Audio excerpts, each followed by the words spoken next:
আরাফার দিনে একদিকে হাজী সাহেবদের জন্য আমল, আরেকটা হলো যারা আরাফার ময়দানে নাই তাদের জন্য আমল।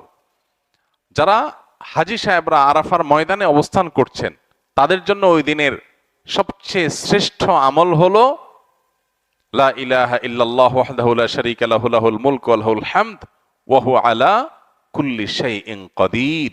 এটা মহব্বতের সাথে অর্থ বুঝে ধীরে ধীরে বারবার করে পড়তে থাকা, এটা হলো সবচেয়ে বেশি প্রয়োজনীয় কাজ। কেন?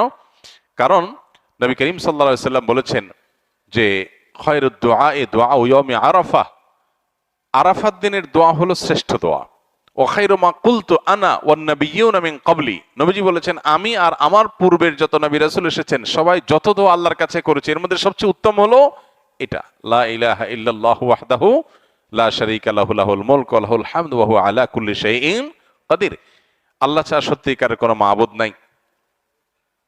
লা ইলাহা ইল্লাল্লাহ ওয়াহদাহু লা শারীকা লাহু, তিনি একক এবং তার কোনো শরীক নাই। লাহুল মুলক ওয়া লাহুল হামদ, রাজত্ব এবং প্রশংসার অধিকারী একমাত্র তিনি। ওয়া হুয়া আলা কুল্লি শাইইন কাদির, তিনি সব কিছু করতে সক্ষম। বাহ্যিক দৃষ্টিকোণ থেকে এই বাক্যগুলোর মধ্যে কোনো প্রার্থনা নাই, তাহলে এগুলোকে দোয়া বলা হচ্ছে কেন? সেটা নিয়ে অনেক আলাপ আছে এবং মুহাদ্দিসিনে কেরাম একমত যে এইগুলো দোয়া।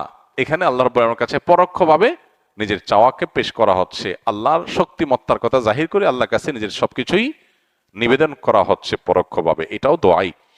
তো এটা হলো আরাফার ময়দানে যারা হাজির অবস্থান করবেন তারা সবচেয়ে বেশি পড়বেন। অনেক উলামা একরাম অবশ্য বলেন যে এই দোয়া অর্থাৎ লা ইলাহা ইল্লাল্লাহু ওয়াহদাহু লা শারীকা লাহু লাহুল মুলকু ওয়া লাহুল হামদু ওয়া আলা কুল্লি শাইইন কাদির আরাফার দিনে, আরাফার বাইরে যারা পৃথিবীর বিভিন্ন প্রান্তে গায়রে হাজি যারা আছি তারাও পড়তে পারেন, বরং আরাফার দিনে তাদের এটা পড়া উচিত এবং এ ব্যাপারে অনেকে রেকমেন্ড করেন।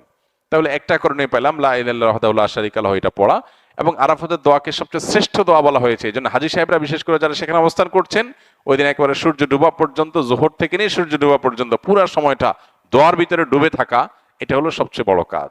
আর যারা আরাফায় নাই, আরাফার বাইরে আছে, যারা হজে যাচ্ছেন না, তারা আরাফার দিনটাতে তারা রোজা রাখবেন। আরাফার দিনের রোজা নিয়ে আমাদের দেশে প্রতি বছরই গন্ডগোল বা মত পার্থক্য দেখা দেয়, কোন দিন রোজা রাখবো? এটা কি হাজিরা অবস্থান করছে ওই দিন, নাকি আমি যে দেশে আছি সেই দেশে যখন জিলহজের 9 তারিখ হবে? তো এটা নিয়ে উভয় পক্ষেই দলিল আছে, যুক্তি আছে, দুই মতেরই সপক্ষে আলেমদের বক্তব্য আছে। সেক্ষেত্রে তুলনামূলকভাবে আমি যে দেশে আছি সেই দেশে জিলহজের 9 তারিখটা হলে সেটাকে আরাফার দিন হিসাবে, আরাফার দিন যদিও বাহ্যিকভাবে মনে হয় যে আরাফার ময়দানের সাথে সংশ্লিষ্ট, কিন্তু আসলে এই যে দিনগুলা ইয়াউমুত তারবিয়া, ইয়াউমে আরাফা, ইয়াউমুন নাহার, ইয়াউমুত তারবিয়া বলা হয় জিলহজের 8 তারিখকে, ইয়াউমুল আরাফা বলা হয় জিলহজের 9 তারিখকে, ইয়াউমুন নাহার বলা হয় জিলহজের 10 তারিখকে। এখন এই নামগুলো যদিও হাজিদের হজের সাথে রিলেটেড, কিন্তু হজের বাইরে যারা আছে তাদের জন্য আপনার ফিকহের কিতাবগুলোতে বিভিন্ন দ্বীনি কিতাব পুস্তকে ইয়াউমে তারবিয়া, ইয়াউমুন নাহার বলা হয়েছে। এর মানে এটা না যে হাজিদের সাথে মিল করতে হবে, যে দেশে যেটা হবে সেটাই প্রযোজ্য হয়। তো সেই আলোকে ইয়াউমে আরাফা আপনি যেখানে অবস্থান করছেন সেখানকার 9 তারিখ হিসাব করে রোজা রাখতে পারেন। যদি আপনার কাছে বেশি মনে হয় যৌক্তিক যে না হাজিদের অবস্থানের সাথে মিল করে রাখাটা, যেহেতু নামের মধ্যেই ইয়াউমে আরাফা আছে, অতএব ওইটা আমি রাখবো, তো সেক্ষেত্রে আপনি সেটাও করতে পারেন, কোনো অসুবিধা নেই। কোন কোন রেওয়ায়েতের আলোকে জিলহজের প্রথম 9 দিনের প্রত্যেক দিন রোজা রাখা উচিত, কারণ মামিন আইয়ামিন আল আমালুস সালিহু ফিহিন্না আহাব্বু ইলাল্লাহ মিন হাযিহিল আইয়াম, বুখারীর হাদিস রয়েছে। এই দশকটাতে এমনি নেক আমল করা উচিত। অতএব নফল রোজা আপনি প্রথম সবগুলো দিন রাখতে পারেন, তাহলে আর কোনো ইখতিলাফের ঊর্ধ্বে এমনি উঠে গেলেন। অতএব আরাফার দিনে আরাফাতের বাইরে যারা আছে তারা রোজা রাখবেন, আর আরাফাতে যারা আছেন তারা কি করবেন? ওই যে লা ইলাহা ইল্লাল্লাহু ওয়াহদাহু লা শারীকা লাহু বেশি বেশি পড়বেন, আর বেশি বেশি আল্লাহর কাছে দোয়া করবেন। দোয়াটা অবশ্য আমরা আরাফাতে যারা নাই তারাও করতে পারি। জিলহজের প্রথম দশক শুধু কোরবানির পশু কেনা বেচার দশক নয়, এই দশক ইবাদতের দশক, এই দশক আমলের দশক। নবী করিম সাল্লাল্লাহু আলাইহি সাল্লাম বলেছেন মা মিন আইয়ামিন আল আমালুস সালিহু ফিহিন্না আহাব্বু ইলাল্লাহ মিন হাযিহিল আইয়াম। কিলা ইয়া রাসূলুল্লাহ ওয়ালাল জিহাদু ফি সাবিলিল্লাহ? ক্বাল ওয়ালাল জিহাদু ফি সাবিলিল্লাহ। নবীজি সাল্লাল্লাহু আলাইহি সাল্লাম বলেছেন জিলহজের এই 10 দিন পহেলা জিলহজ থেকে 10ই জিলহজ পর্যন্ত এই 10টা দিন নেক আমল করলে আল্লাহর কাছে এর মর্যাদা, মাহাত্ম্য, ফজিলত এত বেশি যে অন্য কোন সময়ের অন্য কোন আমলে আল্লাহ এত খুশি হন না বা আল্লাহর কাছে এত প্রিয় না, এই দশকের ভালো কাজ আল্লাহর কাছে যত বেশি প্রিয়। এই দশক উপলক্ষে আমরা 10টি কাজ করব। জিলহজের প্রথম 10টি দিন এবং এই 10টি রাত রমজানের পরে ইবাদতের সবচাইতে গুরুত্বপূর্ণ, তাৎপর্যপূর্ণ, ফজিলতপূর্ণ দশক এবং মৌসুম। জিলহজের প্রথম দশকের যত গুরুত্ব কোরআন হাদিসে এবং সালাফে সালেহীনের আমলের মধ্যে বর্ণিত হয়েছে, আমাদের সমাজে এই 10টা দিনের ইবাদতের ব্যাপারে মানুষের অবহেলা যেন ততটাই চরমে। ইসলাম জিলহজের প্রথম 10 দিনের যত গুরুত্ব, যত তাৎপর্য বর্ণনা করেছে, এর ছিটে ফোটাও আমাদের সমাজে সচরাচর চোখে পড়ে না। আমরা কোরবানির পশুর হাট কিংবা গরু ছাগলের আনাগোনা দেখে জিলহজ মাস আসছে সেটা টের পাই, অনুভব করতে পারি। অথচ সাহাবা ইকরাম রিদওয়ানুল্লাহি তাআলা আলাইহিম আজমাইন তারা জিলহজের প্রথম 10টি দিন ইবাদতের ব্যাপারে এত বেশি মাশগুল হতেন, এত বেশি রত থাকতেন যে তাদের বাজারে ঘাটে জিলহজের প্রথম দশকের আলামত বোঝা যেত। সাহাবী আবু হুরায়রা রাদিয়াল্লাহু তাআলা আনহু এবং কোন সাহাবী জিলহজের প্রথম দশক এলে বাজারে যেতেন শুধুই তাকবীর পাঠের উদ্দেশ্যে, কোনো কেনা বেচার উদ্দেশ্যে না। উদ্দেশ্য ছিল বাজারে গিয়ে বাজারে দুনিয়াদারিতে মগ্ন মানুষগুলোকে জিলহজের প্রথম দশকের ইবাদতের ব্যাপারে স্মরণ করানো। এজন্য বাজারে গিয়ে এই দশকে বলতেন আল্লাহু আকবার, আল্লাহু আকবার, লা ইলাহা ইল্লাল্লাহু, আল্লাহু আকবার, আল্লাহু আকবার ওয়া লিল্লাহিল হামদ। এই যে তাকবীর, তাহমিদ, তাহলিল, আল্লাহর একত্ববাদ, আল্লাহর বড়ত্ব এবং প্রশংসা জ্ঞাপন করা, এটা এই দশকের অন্যতম গুরুত্বপূর্ণ একটা আমল। এই আমল করবার জন্য সাহাবীদের কেউ কেউ বাজারে গিয়ে একটু সরবে বলতেন, যাতে করে তার শুনে শুনে অন্যরাও বলতে পারে। মিডল ইস্টের কোন দেশের কোন এলাকাতে একটি চমৎকার দৃশ্য জিলহজের প্রথম 10 দিন উপলক্ষে দেখা যায়। সেটা হলো বিভিন্ন বাসাবাড়ির গেইটে, গ্যারেজে, বিভিন্ন সুপার শপ, শপিং মল, ছোট বড় দোকান ইত্যাদিতে ছোট্ট একটা ডিভাইস সেট করে সেখানে তাকবীরের অডিও অনবরত চালু করে রাখা হয়। মৃদু ভলিউমে হালকা আওয়াজে যে তাকবীরের ধ্বনি চালানো হয়, এটার উদ্দেশ্য পথচারী বা আশপাশ দিয়ে যারা যাবে তাদের জন্য স্মরণ হয় যে এই দশকে নবী আলাইহিস সালাম নির্দেশ করেছেন ফাকসিরু ফিহিন্না মিনাত তাকবীরি ওয়াত তাহলিলি ওয়াত তাহমিদ।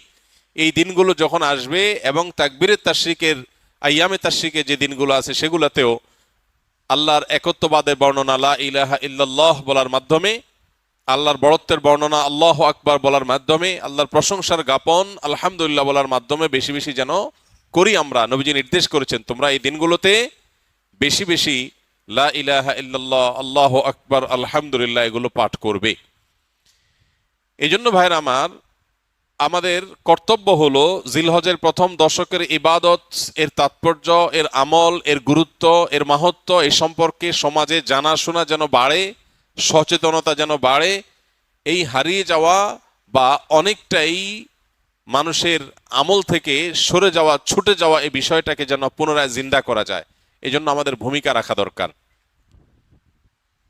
আমরা যদি প্রত্যেকটা মানুষ যার যার জায়গা থেকে সিদ্ধান্ত গ্রহণ করি যে জিলহজের প্রথম দশক উপলক্ষে কোরআন এবং হাদিসের আলোকে যে করণীয়গুলো আছে এগুলো একজন ইমানদার হিসাবে আমি আমল করব, আরো 2-4-5 জন মানুষকে আমি অ্যাওয়্যার করব, সচেতন করব, ইনশাআল্লাহ অনেকটা হারিয়ে যাওয়া এই আমলগুলো নতুন করে পুনরায় জিন্দা হবে, জীবিত হবে। চেষ্টা করা যাবে তো ইনশাআল্লাহ? প্রিয় ভাইরা আমার, আমাদের মধ্যে কেউ যদি বাজারে যায়, চায়ের দোকানে যায় এবং যে একটু যদি জোরে আল্লাহু আকবার, আল্লাহু আকবার, লা ইলাহা ইল্লাল্লাহু, আল্লাহু আকবার, আল্লাহু আকবার ওয়া লিল্লাহিল হামদ, তাকবীর, তাহমিদ, তাহলিল যদি পাঠ করে, কোনো কাজ নাই, কোনো কারণ নাই, চায়ের দোকানের আড্ডার মধ্যে গিয়ে একটু উচ্চস্বরে তাকবীর পাঠ করেছে কেউ, তাহলে সমাজের মানুষ সেটাকে নেগেটিভলি দেখবে, মনে করবে লোকটার মাথায় সমস্যা কিনা, হঠাৎ করে তাকবীর কেন বলল। অর্থাৎ এই পরিমাণ গাফলতিতে আমরা নিমজ্জিত হয়ে গেছি যে আল্লাহর জিকিরটা আমাদের কাছে অস্বাভাবিক আর গাফলতিটা স্বাভাবিক হয়ে গেছে। এই পরিস্থিতি থেকে উম্মতকে বাঁচাবার জন্য আমরা একটু চেষ্টা করতে পারি না ইনশাআল্লাহ? স্কিলের ভাইরা যারা আছেন, বিশেষ করে ছুটি হয়ে যাবে, বাড়িতে যাবেন, ঘরে যখন একটু প্রবেশ করবেন, ঘরের লোকজন বিভিন্ন কাজে আছে, একটু মৃদু ভলিউমে, ডিস্টার্ব করার মতো আওয়াজে না, একটু মৃদু ভলিউমে আপনি যদি তাকবীর বলে উঠেন, হয়তো আরেকজনের স্মরণ হবে ইনশাআল্লাহ। আমরা এখানেও যে কয়দিন আসি আমরা বাহির থেকে এসে রুমে প্রবেশ করলাম বা কয়েকজনের মধ্যে প্রবেশ করলাম, তখন যদি একটু সরবে পড়ি এই উদ্দেশ্যে যাতে করে অন্যের স্মরণ হয়, তাহলে হয়তো আমলটা জিন্দা হবে। জিলহজের প্রথম দশক উপলক্ষে আমাদের সবগুলো মনিটরে ইনশাআল্লাহ এই দশকে তাকবীরের ধ্বনি উচ্চারিত হতে থাকবে মৃদু ভলিউমে, যাতে করে অন্যদের স্মরণ হয়। এই সবগুলোর উদ্দেশ্যই হলো জিলহজের প্রথম দশককে আমরা ইবাদত এবং আমলের একটা দশকে পরিণত করব ইনশাআল্লাহ। রমজান মাসে আলহামদুলিল্লাহ কম হোক বেশি হোক, ভুল হোক ভালো হোক মন্দ হোক, মিলিয়ে ঝুলিয়ে আমল করার একটা চেষ্টা আমাদের সমাজে আছে। কিন্তু জিলহজের প্রথম দশক উপলক্ষে নেক আমল বা ইবাদতের তেমন কোনো কাজ দেখা যায় না। কাজ একটাই, কোরবানির গরু ছাগল কেনা বেচা। এই ছাড়া এই দশকের আর কিছু চোখে পড়ে? চোখে পড়ে না। আপনারা বিভিন্ন এলাকার মানুষ আছেন, আমি আপনাদেরকে উদাত্ত আহ্বান রাখতে চাই, অনলাইনে আমাদেরকে যারা শুনছেন তাদেরকে উদাত্ত আহ্বান রাখতে চাই। অনেক কোরবানির গরু ছাগলের হাটে মাইক লাগানো হয় নানান ঘোষণা অ্যানাউন্সমেন্ট ইত্যাদি করার জন্য।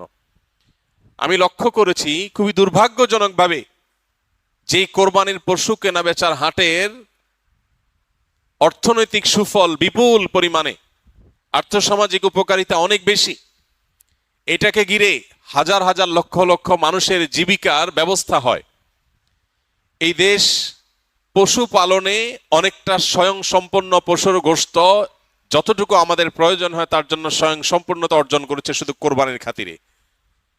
সারা বছর একটা বাছুর লালন পালন করার পর বা 2 বছর লালন পালন করার পর যখন বাজারে বিক্রি করে, কেউ একজন গরিব মানুষের সংসার পালার মতো টাকা হয়ে যায়। বহু মানুষের জীবিকা এই কোরবানির এই ইবাদতের মাধ্যমে আল্লাহ তাআলা ব্যবস্থা করেছেন। কোরবানির এই আমলটা যেখানে একটা ইবাদত, আল্লাহর গুরুত্বপূর্ণ একটা নির্দেশ। নবী করিম সাল্লাল্লাহু আলাইহি সাল্লাম কানা নবী সাল্লাল্লাহু আলাইহি সাল্লাম আকামা রাসূলুল্লাহ সাল্লাল্লাহু আলাইহি সাল্লাম বিল মদিনাতে 10 সিনিন ইউদাহি, নবীজি 10 বছর কোরবানি করতেন, মদিনায় অবস্থান করেছেন এবং কোরবানি করতেন। শুধু বিদায় হজের সময় তিনি হজের সফরে ছিলেন, বাকি বছরগুলোতে তিনি মদিনা থেকে প্রতি বছর কোরবানি করতেন। তো কোরবানির এই আমলটা যেহেতু একটা ইসলামিক কাজ, একটা ইবাদত, সেই ইবাদতকে ঘিরে যে হাট বা বাজার হয় সেখানকার মাইকে গান এবং বাজনা বাজানো হয়, এর চেয়ে দুর্ভাগ্যজনক বাস্তবতার কি আছে?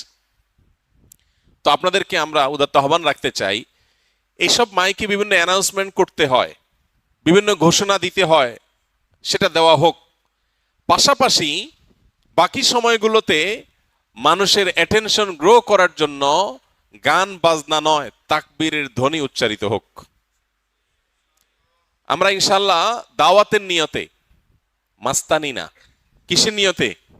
দাওয়াতের নিয়তে এরকম হাট বাজারগুলোতে যারা দায়িত্বশীল আছেন তাদেরকে গিয়ে যদি ফাউন্ডেশন একটা লিফলেট দেই আর একটু হাতে পায়ে ধরে আল্লাহর ভয় দেখাই যে আপনি যে গান বাজাচ্ছেন, এই গান শুনে যত মানুষ গুনাহগার হবে, এই হারাম মিউজিকের কারণে যত মানুষ গুনাহগার হবে, আপনি দায়ী হবেন।